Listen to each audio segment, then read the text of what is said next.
A very good evening to all of you. I am so sorry for delay. There was a medical emergency because of which I had to just stay back. So a very good evening to all of you. Let's proceed for the session. So this is the place where I work. I'm Dr. Nitasha Bagga. I'm one of the neonatal consultants, and I work for Rainbow Children's Hospital. It's a 225-bedded super specialty unit with all the pediatric super specialties and allied services. So, apart from the field where I specialized, I always feel that it is one of the responsibilities, a social responsibility for any doctor to do the community outreach programs, because that's how we can all increase the knowledge of each other. So during my walk through the slides, I would be talking about what does COVID-19 mean to all of us after 19 months of pandemic? Why is it different from the other infections? What does third wave mean actually? Various myths and facts, and what is my view on parenting during this pandemic? So you all must have been knowing about the coronavirus structure. You all must have been Googling and seen. So this is what is how severe acute respiratory syndrome coronavirus, that is called as SARS-CoV-2 virus, looks like. So this was first diagnosed when we had some cases reported of viral pneumonia in Wuhan, which was in China. So this is the data which has been extrapolated from the adults. What happens to the people? Almost 80% of the adults would be recovering without needing any hospitalizations. 15% of them were seriously ill, and 5% were actually critically ill who needed intensive care. Who are more at risk for the critical illness? You all know about it, more than 60 years, and all those who are having an underlying medical problems like high blood pressure, heart and lung problems, diabetes, cancer. But if you really ask me, anyone can get sick with COVID-19. Let it be a newborn, let it be a pediatric child, let it be an adult, or even senior citizens can become seriously ill or die at any age. So, by this time, at the end of 18 months, we know how does COVID-19 virus spread. But I just want to bring focus to this slide for some time to all of you. Is just imagine the section of a human hair. So when we section a human hair, it is so small, it is just 60 to 120 micron wide. And you know how are your droplets small? They are not even 5 microns. They are even lesser than 5 microns. And each droplet carry millions of viruses. So this is the reason that when any person contacts with another person who has got a COVID, through coughing, talking, spitting, close contact, shaking hands, hugging and kissing, these viruses spread. So these viruses spread through the droplets, and they can travel quite a lot. This is the whole scientific background why we should promote more and more masking and how it can actually prevent the airborne transmission. Now, after second wave, we have come to a conclusion that surface contamination causes very less spread of COVID-19 until unless you directly touch the surface and touch the mucosa. So we don't need to be panicky about cleaning the surfaces again and again. So very simply, I tried to see that how this COVID-19 virus spread from one person to another. It can enter to your mucosa, like in the eyes, in the nasal mucosa, and in the oral cavity. And this is what it affects. This is the your upper airway. The symptoms which start with the throat pain, cough, you can say as a sore throat, mild cough, coryza, cold, all those things. We can also have other symptoms like muscle pain. So when this virus travels through the windpipe, it reaches to the lung and the airways. This is what is the major organ which has been affected by the COVID-19 virus. So the common symptoms, you all know, there has been a fever, dry cough, fatigue, sore throat, loss of taste or smell, nasal congestion, conjunctivitis, headache, muscle or joint pain, nausea, vomiting. All these are common symptoms, and they hold good for even the pediatric age group as well. But yeah, some of the serious symptoms which can be there, like shortness of breath, high temperature, irritability, reduced consciousness sometimes. It can also be associated with symptoms like seizures or fits. People of all ages who experience fever or cough, I also mean here the pediatric age group, those children, those who have got any breathing or shortness of breath associated with chest pain or feeling of pressure, loss of speech, seek medical care immediately. So I was talking about how this COVID-19 virus is different from the other viruses. If you see, the new strains have been coming with this virus. There has been a lot of mutations of this virus, and that's how the new symptoms start arriving. Earlier in the first wave, we noticed a lot of children or even the adults have come with upper respiratory infections like sore throat and some cough, some coryza, fever, and then subsequently in the second wave, suddenly we started noticing that a lot of diarrhea patients started coming. Vomitings were there, a lot of headaches, rash over the skin, conjunctivitis, that means red eyes, and discoloration of fingers and toes were also quite common. So this is how the new strains and the new symptoms started occurring. So I would say any sense system of the body can be involved with the COVID-19 virus. So the things which have not changed with the second wave also is the infectious agent is the same. If we talk about reservoir, that is the same. The portal of exit, mode of transmission, portal of entry, everything is same, and susceptible host is all of us, that is the human beings. So the most awaited question about what is a wave in a pandemic. So if you see how generically we use this term to describe rising and declining trends of infection over a prolonged period of time. Infections, they rise. Like for example, if you remember from the baseline, this became maximum peak during the month of September when there was a first wave. Then it started declining, the cases started declining, and we had a second wave, the peak, which was there in the month of May. So these were the two waves which India has faced, and now we are heading towards the third wave. So the growth curve resembles the shape of a wave. So yeah, a lot of people ask now, is the third wave inevitable? If you ask my view as a pediatrician, I would say yes, the third wave is a possibility. I would say yes, but it might not be as severe as it was a second wave, or it might be even milder than the first wave also.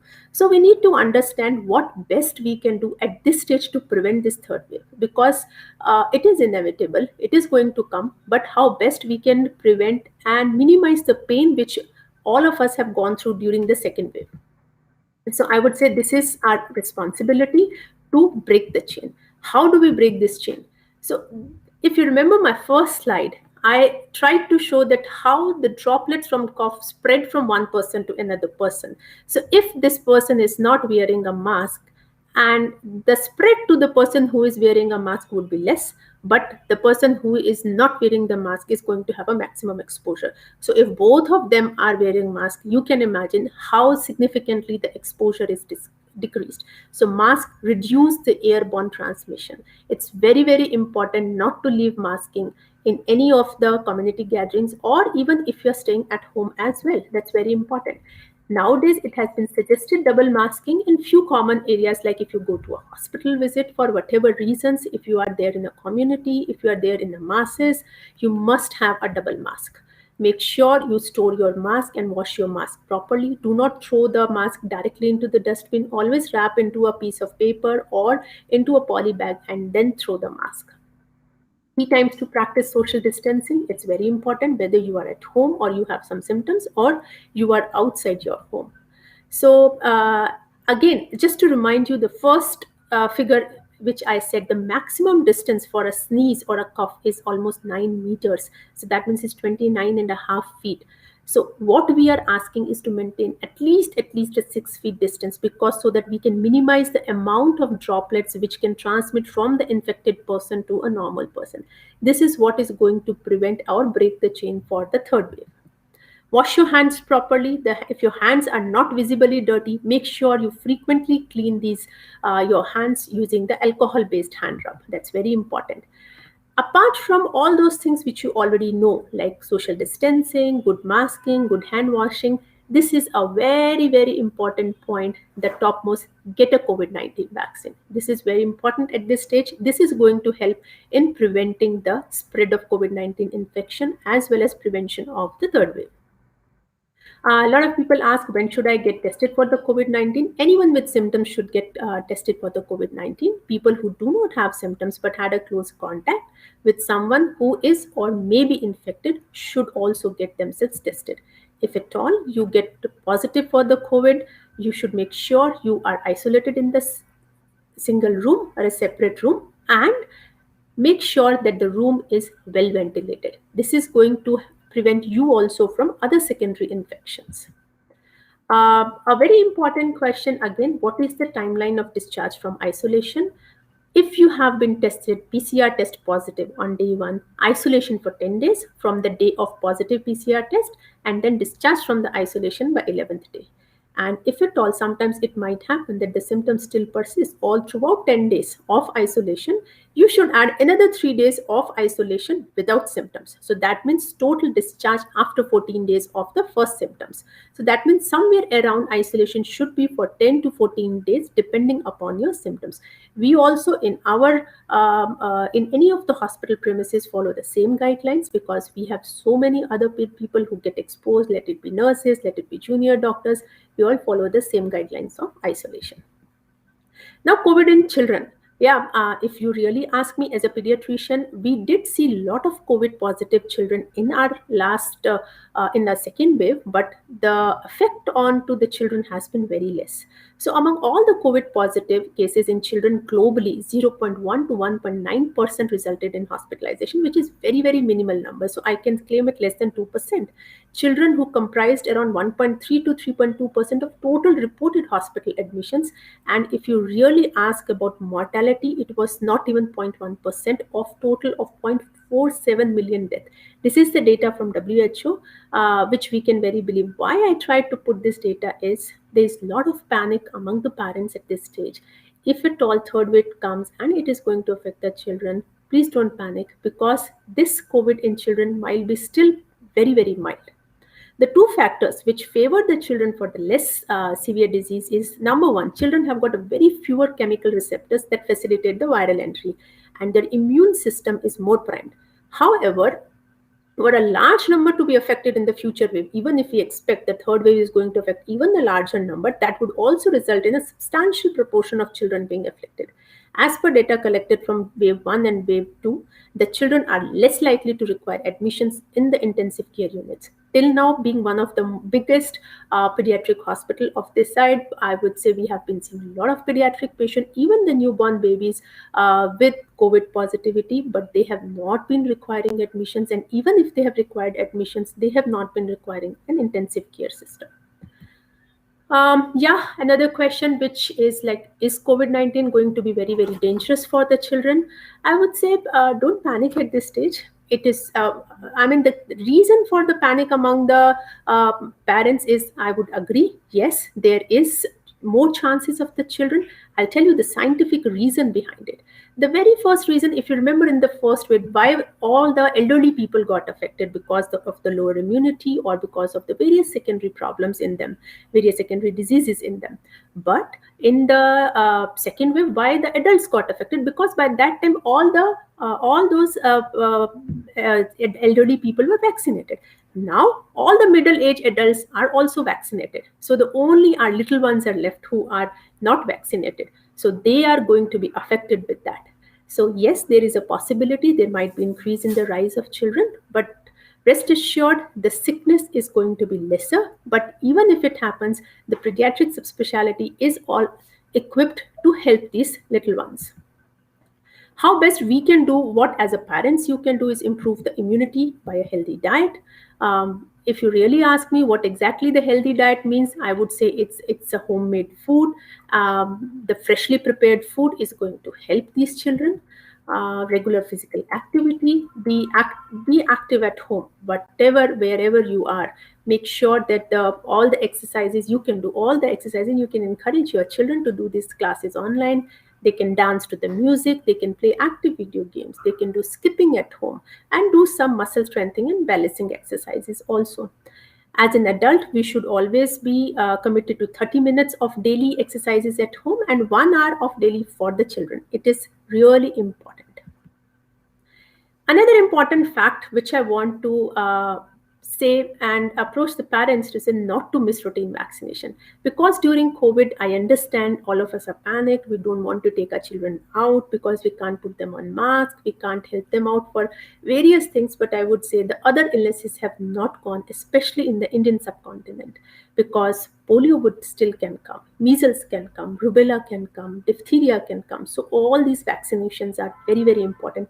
Please do not miss the routine vaccination. Please take appointment from your pediatricians, or also maybe you can do a home vaccination visit also. A lot of hospitals are providing the home vaccination visit. Please opt for it, but don't delay the vaccinations. If you really ask me, there is no harm in giving the supplementary doses. A lot of parents ask us, does the multivitamin and vitamin D would treat COVID? I would say no. Do not give the mega doses of the same, but there is no harm in giving the supplementary doses. COVID appropriate behavior is going to actually prevent the COVID third wave in the children. So, social distancing, good masking, sanitizing your hands regularly, keeping the rooms well ventilated, avoiding crowds, close contacts, and vaccination. And remember, do it all. This is the way, with as a social responsibility, we all can protect our children from third wave. But I would be worried about this. More than the third wave, if you really ask me, I would be worried about the multi system inflammatory syndrome, because this is one of the syndromes which has been diagnosed of late in the pediatric age group.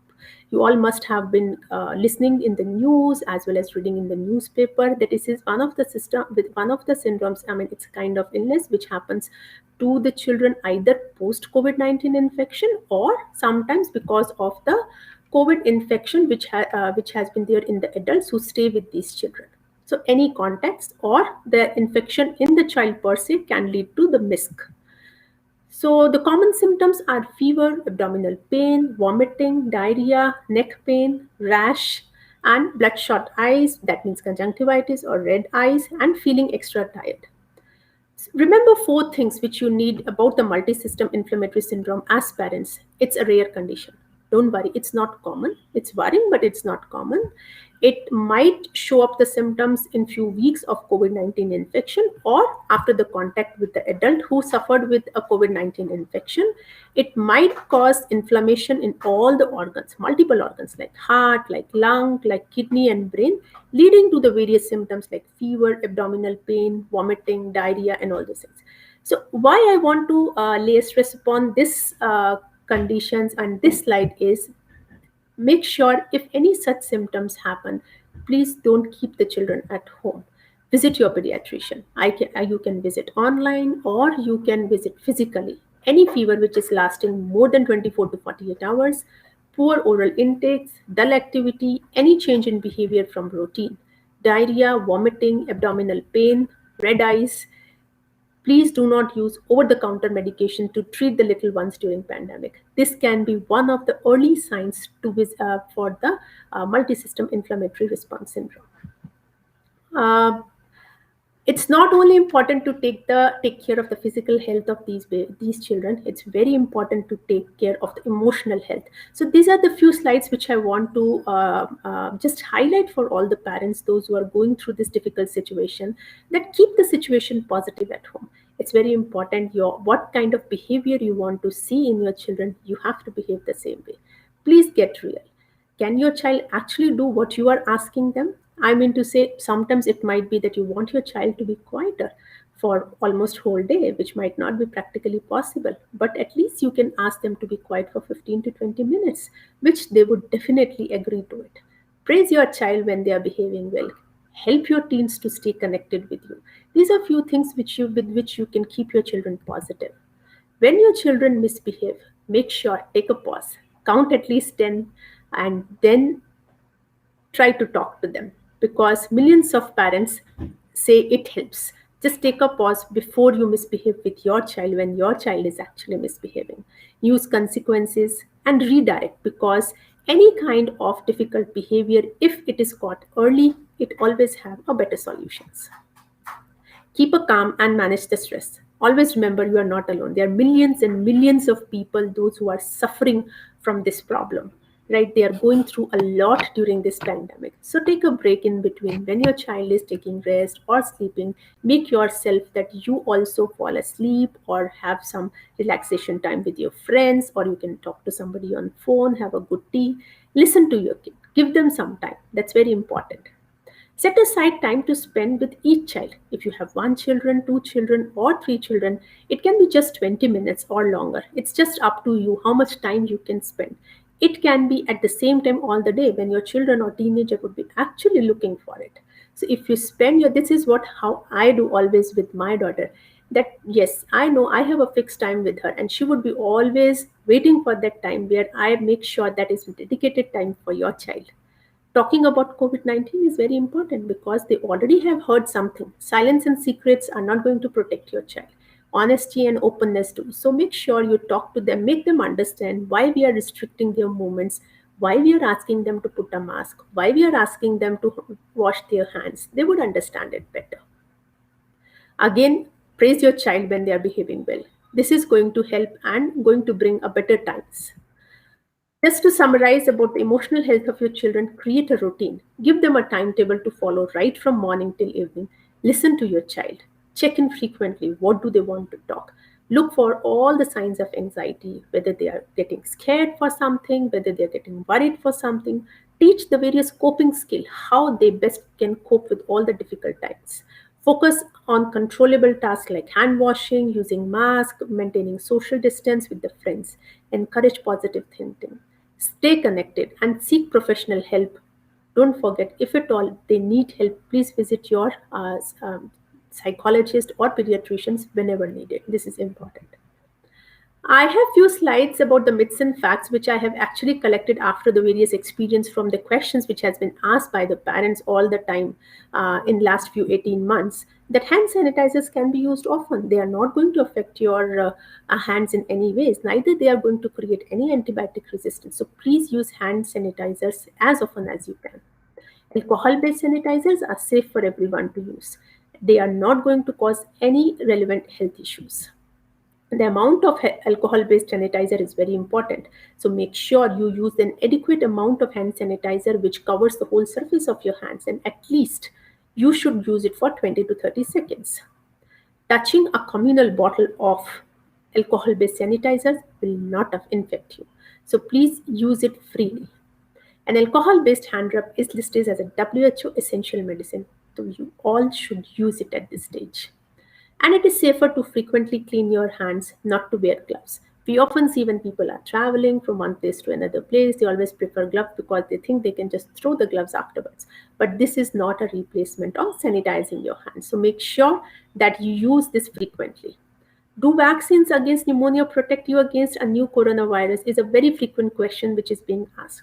So the various vaccines which are nowadays used for pneumonia are the pneumococcal vaccine and the H influenza vaccine. But remember, they are not going to give us protection against the new coronavirus. Even for that matter of fact, a lot of parents come to us and ask us about the flu vaccine. Is it going to prevent against the coronavirus? I would say no. But yeah, these vaccines are very important because these diseases are again life threatening, and these vaccines are going to prevent against the diseases like pneumococcal pneumonias, H influenza pneumonias, and even the flu. But this is not going to prevent against the coronavirus. The prolonged use of medical mask when worn properly is not going to cause any kind of carbon dioxide intoxication or oxygen deficiency. So please wear your mask. You can wear it for hours together.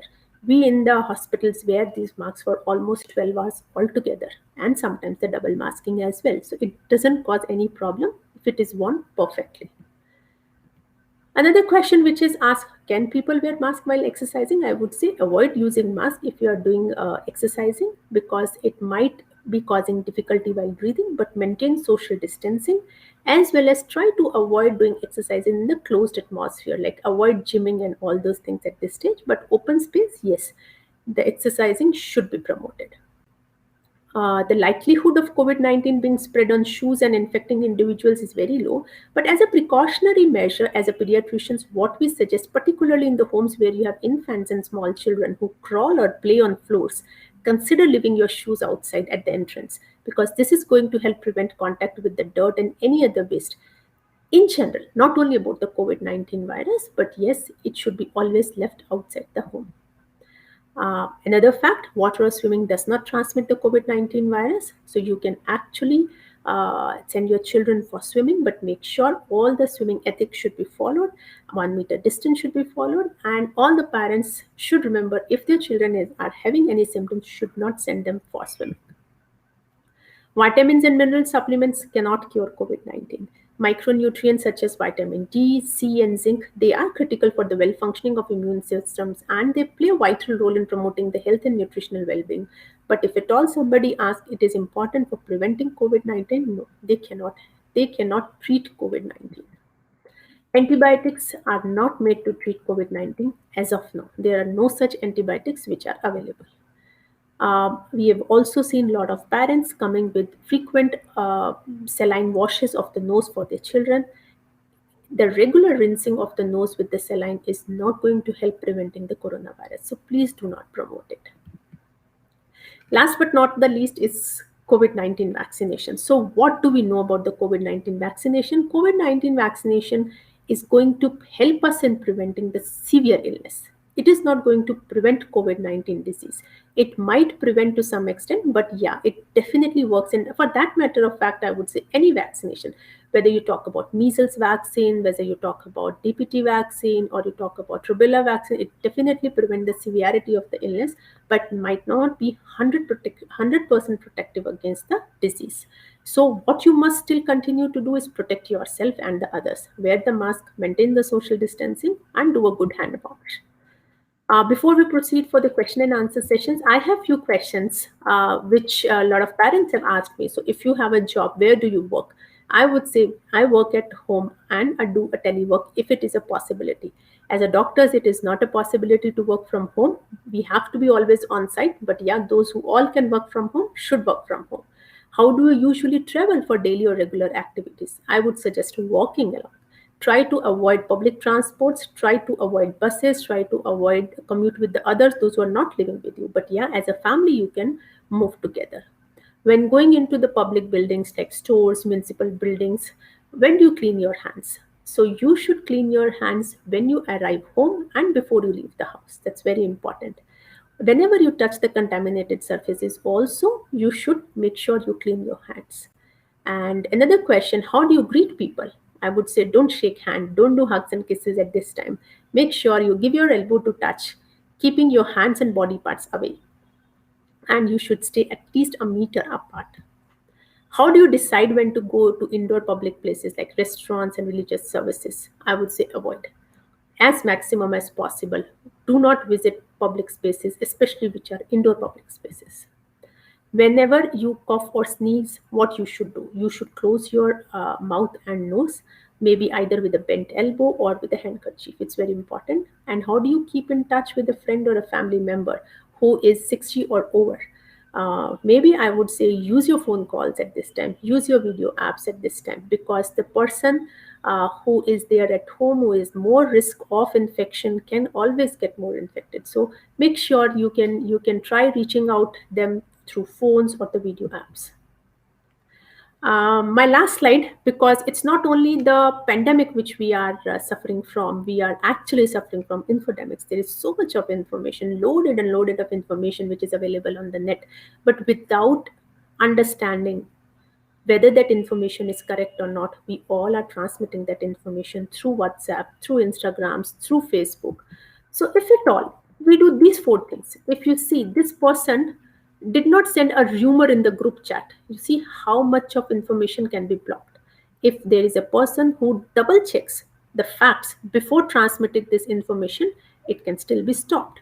If you see this person got their news from the trusted sources, so they would not transmit this information. And if a person asks, how do you know that's true? We can avoid sending the rumors around. So let's flatten the infodynamic curves. It's very, very important for the success of prevention of the third wave at this stage. We are just not battling with the pandemic, but we are also battling the trolls and conspiracies. If you really, I want to give you this small example, and it's based on to the true data from the Facebook. Out of 100 million Facebook users, if you see, 6.9 million are vaccinated only. 4.2 are against vaccination, and the largest number, which is 74.1, are still confused whether to take vaccine or not. So it's very important to immunize the public against the misinformation and spread the correct information so that we all can actually together prevent the third wave. That's very important. So stay safe, stay healthy. This is my team of intensive care services at Rainbow Hospital, and the session is open for question and answer.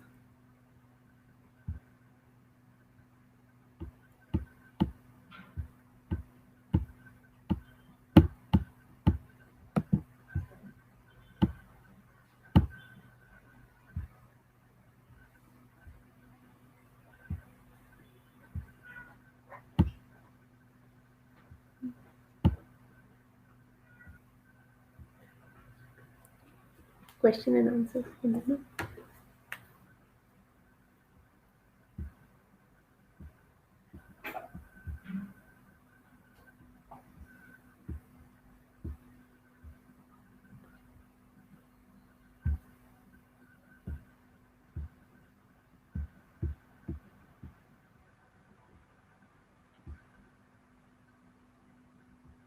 Will be disconnected.